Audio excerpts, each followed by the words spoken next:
Pangulo ng Republika ng Pilipinas, ang kagalang-galang Ferdinand R. Marcos Jr.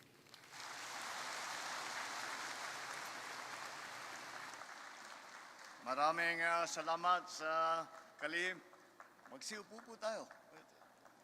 Maraming salamat sa kalihim ng Department of Agrarian Reform, Secretary Conrad Estrella sa inyong pagpakilala.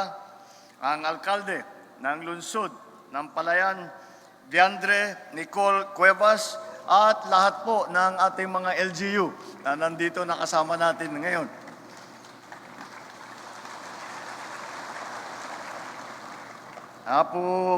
Vice Governor of Nueva Ecija, Vice Governor Emmanuel Antonio Umali.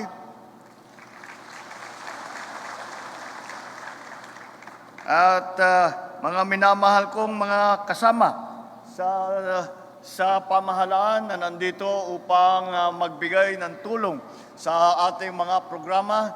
At ang pinakamahalaga sa lahat ng nandito ngayon, ang pinaka-importante, kayo po, mga agrarian reform beneficiaries na ating binibigyan ng ating condonation at saka financial assistance. Ito dahil birthday ko po, sinamahan po ako ng dalawa kong anak. At yung panganay ko po ay congressman na ito sa 1st District ng Ilocos Norte, Congressman Sandro Marcos. Ito namang isang anak ko, pangalawang anak ko, yung bunso ko, wala, may kasama yung kanyang mother. Kaya ang sumama sa akin, si Simon, na hinila ko po sa kanila. Si Sandro ay busy sa budget ngayon.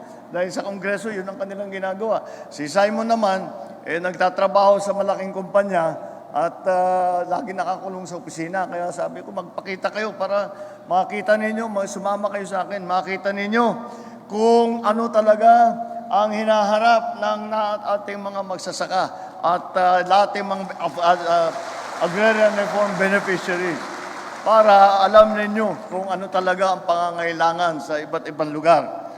Mga kapwa kong manggagawa sa gobyerno, ladies and gentlemen, magandang tanghali po sa inyo lahat.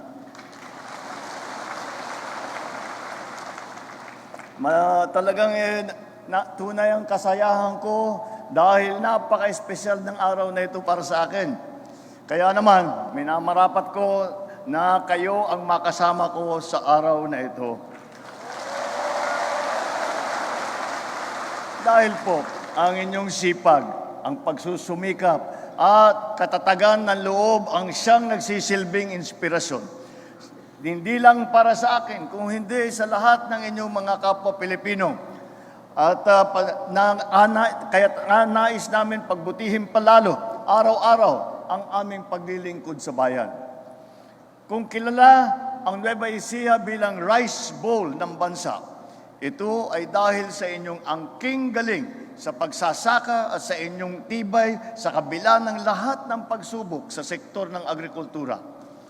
Likas naman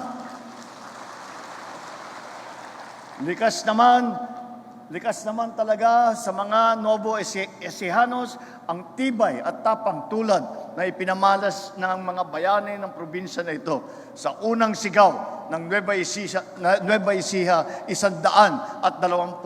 taon na nakalipas.